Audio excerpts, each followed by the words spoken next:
I'm a believer that looking back is great because we need to look back and remember, oh, yeah, that happened this year, that happened right now. But it's also a precursor for what's happening in 2025. I live in the Tel Aviv area. You guys are home based in Jerusalem, and neighbors and people that I talk to. And for people that don't know, Tel Aviv is largely secular, not all secular.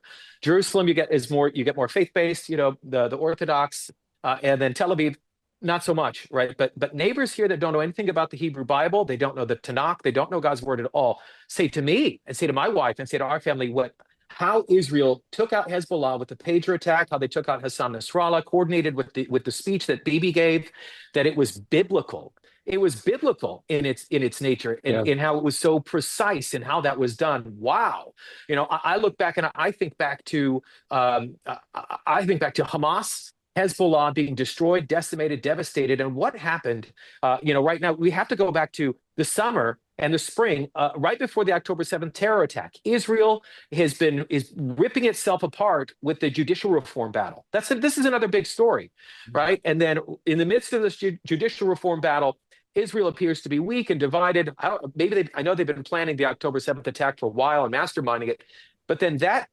devastating terror attack takes place, which only rips the Israeli people further apart, right? And now there's this devastation, there's desperation to bring the hostages home. And what has happened since October 7th, a little over a year ago? Hamas is completely decimated.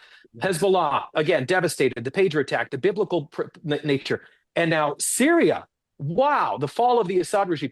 Israel has become stronger and is getting stronger, and I believe that's because of God's hand. It's Abraham, God of Abraham, Isaac, and Jacob, and his hand of protection, and him saying, I will not leave you or forsake you, Israel. Even when the anti-Semitic attacks, it feels like the world has been against Israel, at least half of the world anyway, not everybody. People who understand and love the Bible, the evangelical community has been, boldly supporting Israel, even though they maybe not understand, hey, there's a commanded blessing, it says in the word, to support Israel. Do it and you'll be blessed. Don't do it and you won't. But here's the thing looking forward now. We have Turkey on Israel's doorstep. Israel is now controlling land in Syria, which borders Turkey. And if people are looking ahead and thinking biblically, thinking prophetically, maybe thinking of Isaiah, Damascus, the city in ruins, right? If Iran, Persia, Russia, which is fighting with Ukraine right now, and Turkey all come together, now we're talking about Ezekiel, and we're talking about the war of Gog and Magog, 37 and 38.